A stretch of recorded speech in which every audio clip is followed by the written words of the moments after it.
All right guys, on today's video, we're gonna take a look at how to back a bow with rawhide and why you might wanna do that. Now to get started, I wanna just answer a couple of questions about backing that I get on a pretty regular basis. And the first one is, what's the purpose of a backing, or why back a bow at all?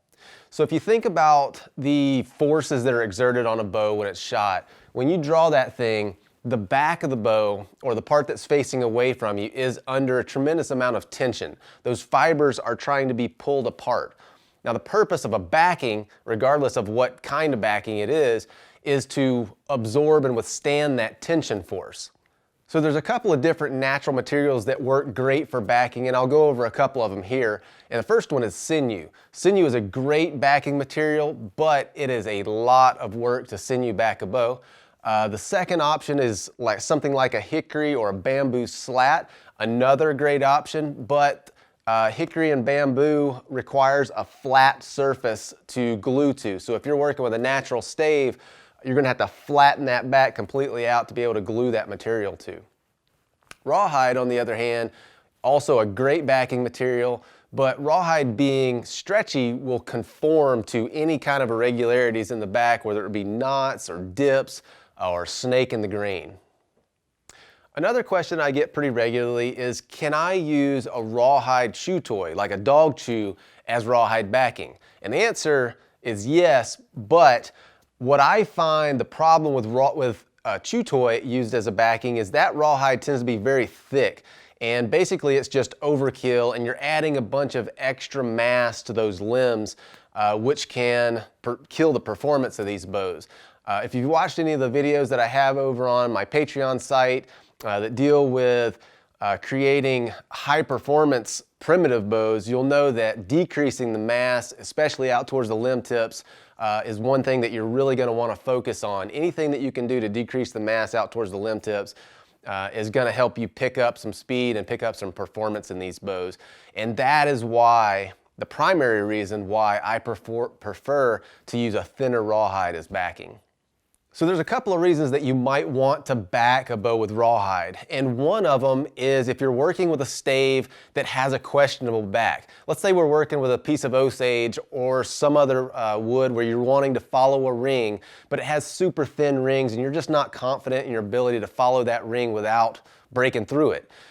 Taking a piece of rawhide and putting it over the back of that bow is just going to basically take the place of an unbroken annual growth ring and allow you to use that wood to make a bow.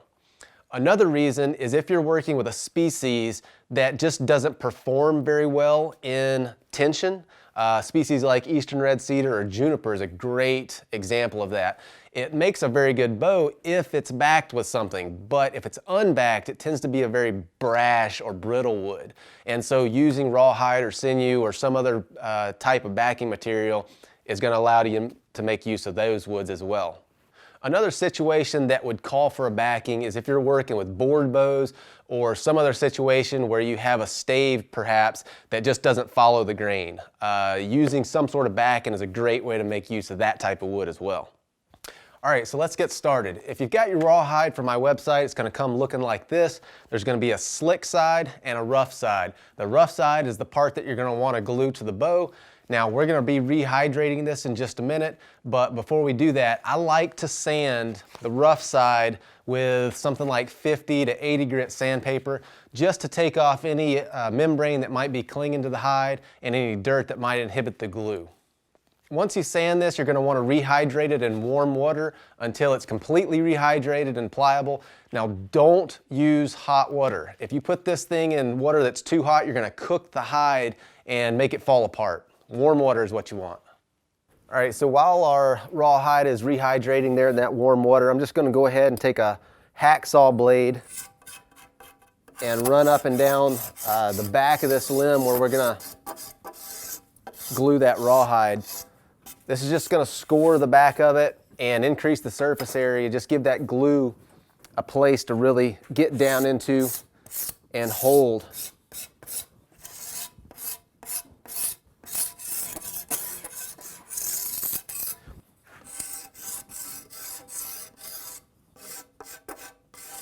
All right, so our rawhide is pretty well rehydrated. I'll pull that out in just a second. Before I put that on here, I'm going to go ahead and just measure down about 8 inches from my tips and just put a little mark. We're going to stop this rawhide short. There's no reason, if you have a static tip bow, like all the bows that I build are, well, 95% of them have either recurved or reflexed tips, and it's a static reflex. And so the limb tips really aren't working all that much, if at all, and there's really no reason to have a backing on the tips if they're not working. And so in an effort to reduce mass down here at the limb tips, which can kill your performance with these bows, I'm just going to back that backing up and just stop it about right here. So I'm going to pull this backing out. We'll stick that one back in there. I'm just going to take this stuff and wring it out, wring as much of that water out as I can.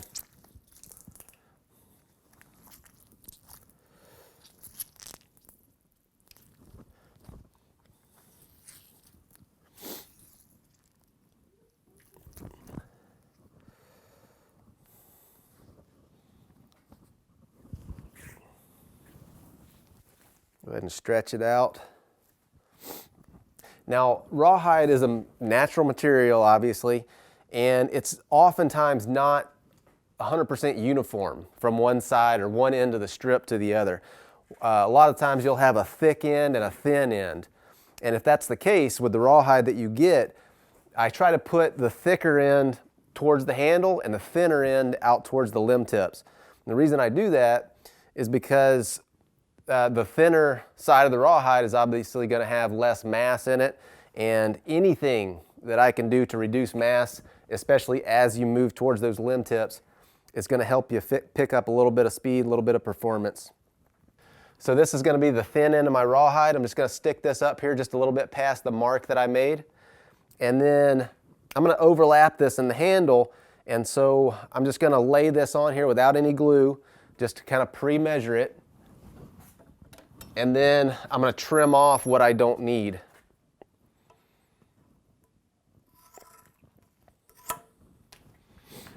All right, so I've got that one measured.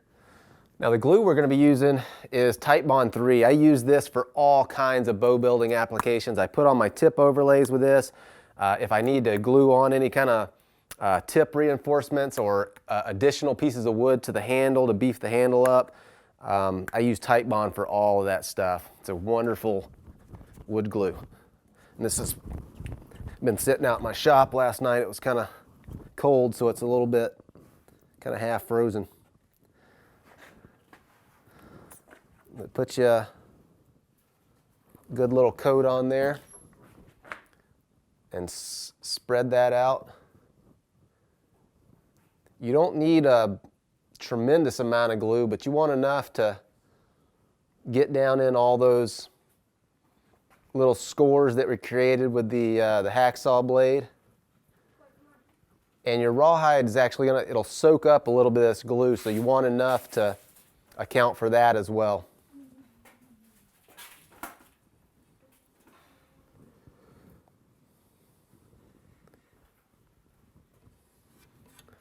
Oops.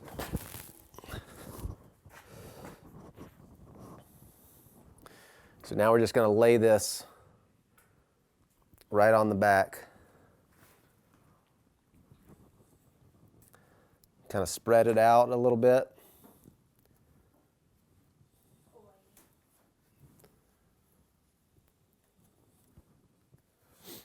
Now we'll secure this down here in just a minute after we get this other limb on here.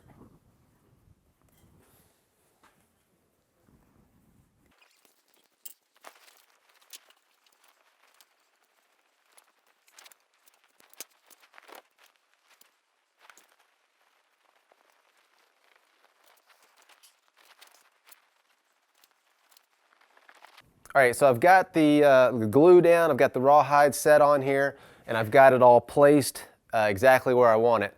Now, there's a couple of ways to fix this to the back of the bow while it's drying. One way is, and the most common way, is just to take an ace bandage and wrap around this thing. Now that works fine, but the problem that I've had with wrapping this thing is that when you come underneath and try to go over with your wrap, a lot of times you can lift a side of this rawhide and create an air bubble under there, or just shift the hide left or right. Same thing with snake skins. And so what I started doing was just using the pant legs off of some old stretchy pants, jogging pants, any kind of spandex or anything like that, and just slip those right over that, and then take some kind of heavy cylindrical thing. These are some shocks off my old truck, and slip those right up in your pants leg.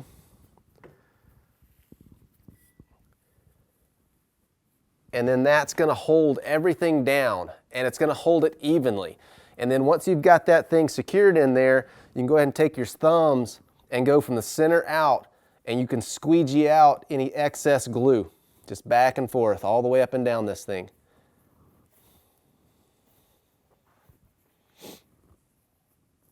You don't want big pockets of glue under there if you can avoid it.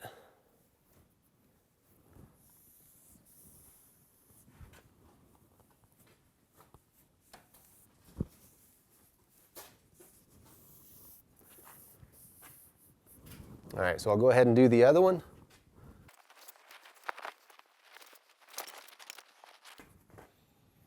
And again, just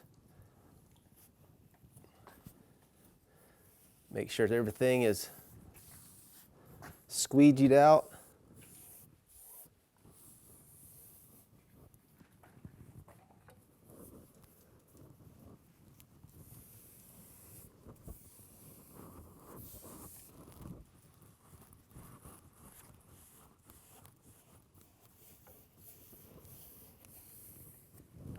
All right, and the last thing I'm going to do is I've got a couple of billets here, and I'm just going to prop these tips up a little bit, just to try to help maintain any back set that I've got in here. These things, these weights, these shocks that I got in here are kind of heavy, and so I'm just going to take a little bit of that stress off and try to hold this thing into a little bit of a back set. Now this stuff in the handle, we'll just have to grab something else and kind of wrap this to hold it down, because our pants legs aren't going to fit over there very well.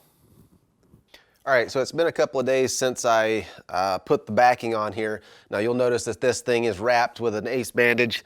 It was getting pretty cold out here at night, and so for this thing to dry, I needed to take it in the house. Now what I did before I took it out of this vise, if you'll remember, I had had the ends propped up with these billets back here. All I did was take my tiller and string and tie the nocks together and just kind of cinch this thing up so that I didn't lose that back set. I let it sit just like we had it in this vise overnight. And so the next day when I came out here, it was pretty much, I mean, the rawhide was stuck to the bow. It wasn't completely dry, but it wasn't going to move. And so then at that point, I just took an ace bandage and just wrapped right up and down this thing, and then I took it out of here, took it in the house, and set it in a warm, dry place for a couple of days. So now we can unwrap this thing and see what it looks like.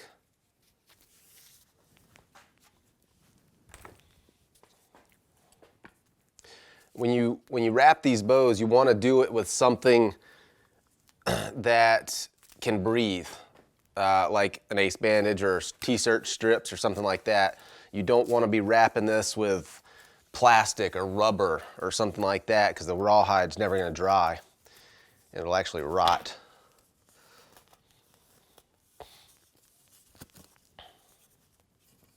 Now when this rawhide is dry, it should be hard. Like, you shouldn't be able to bend it. You shouldn't be able to put dents in it with your thumbnail. But the way I like to test to see if it's completely dry enough to actually start working on the bow and bending the wood again, is with a moisture meter, like I've got right here. It's got two little prongs on there, and I think it just measures the conductivity of the material. And so the higher the moisture, the higher the conductivity. So what I do is just come to the side somewhere that's you're not going to be poking holes in the back of the bow. And it's not even registering.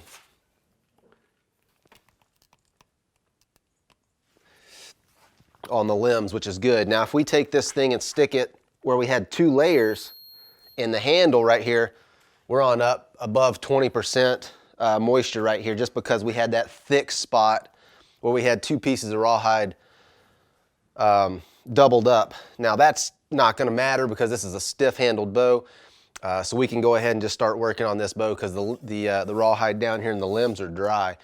If you're working on a bend through the handle like a D bow, you know, that having that area where it's overlap dry is going to be important, but like I said, for this one, doesn't matter. All right, so now we've got the bow backed. Now we need to trim the rawhide to fit the back of this bow perfectly. And I'm going to do that with a rasp. So I've got my Nicholson number 50, nope, this is the 49 here. Now I'm just going to rasp down through, and I'm going to try to focus on that edge where the back meets the side. And I'm going to file right down on there and file right through this rawhide until I just start seeing that wood. And that's going to trim this rawhide perfectly to the back of this bow.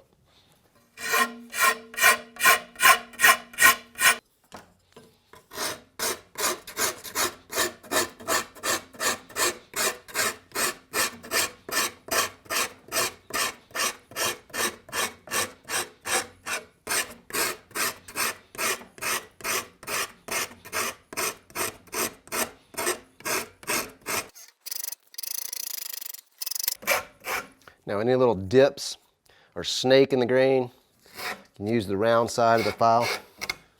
So you'll notice while I'm rasping this thing, I'm taking that rasp and I'm just going down. I'm not going down and then back up. And the reason I'm doing that is just to help guard against lifting that rawhide off of there. If you go from the bow into the rawhide, you're just trying to push that rawhide off. And so by taking that rasp and cutting from the top down, you can avoid lifting that rawhide.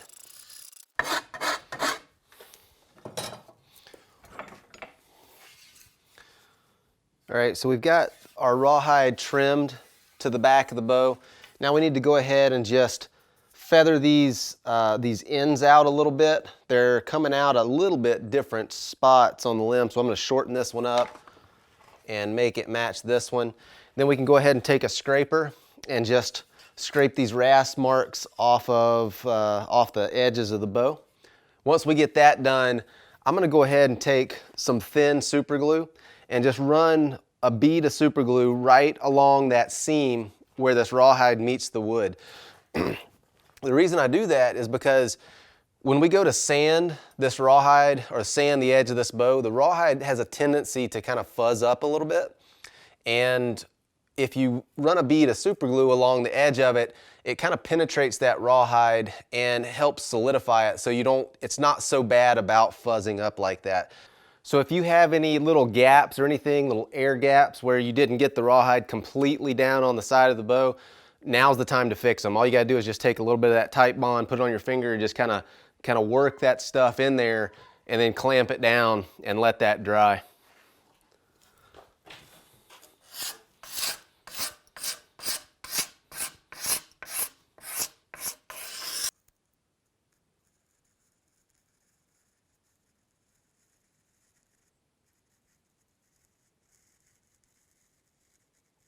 So now I'm just going to take my knife and just kind of taper this right on out.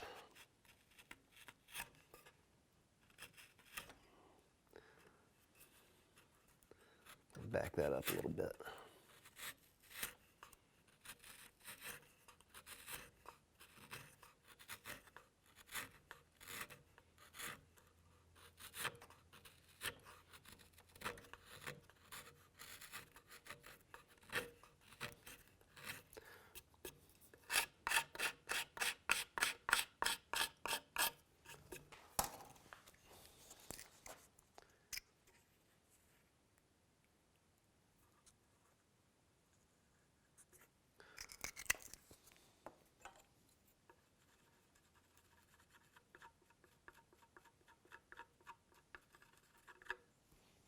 let that dry, and then we can sand that down smooth.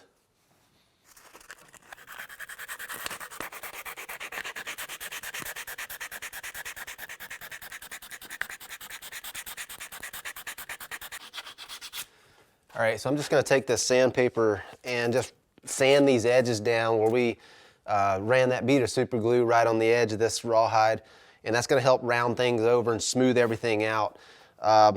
It's pretty much done. I'm gonna go ahead and finish this off, and then we'll just throw a string on there and see what the tiller looks like.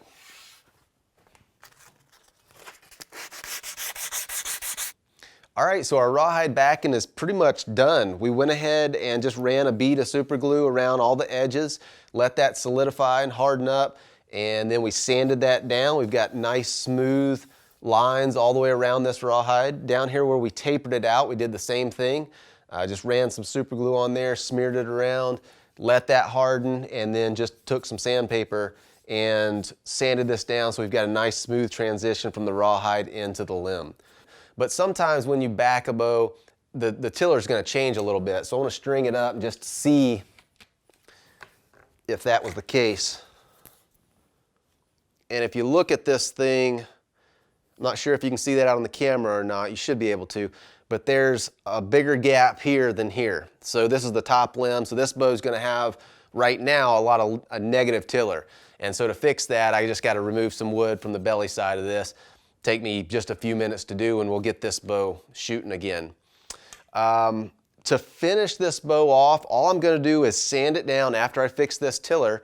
I'm just going to sand it down, get everything looking good, and then put maybe 4, 5, or 6 coats of True Oil gunstock finish. Once that's done, once all that stuff's cured out, this thing is going to be pretty much impervious to the weather unless you just beat the tar out of it and beat the finish off of there. But I've hunted these things in rain, wet, snow, humid conditions.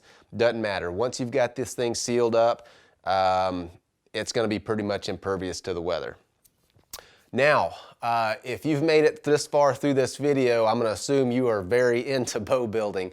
And so over on my Patreon site, there's like over 4 hours of exclusive bow building videos on there. And if you're wondering about what I was talking about with the tillering, there's like an hour just on tillering. So that gives you an idea of how detailed those videos are over there. But go and check them out. It doesn't cost very much to sign up, and you get a ton of exclusive bow building content and then a bunch of other stuff as well. So with that, I hope that you learned something about backing bows with rawhide, and subscribe to the channel. We'll see you next time.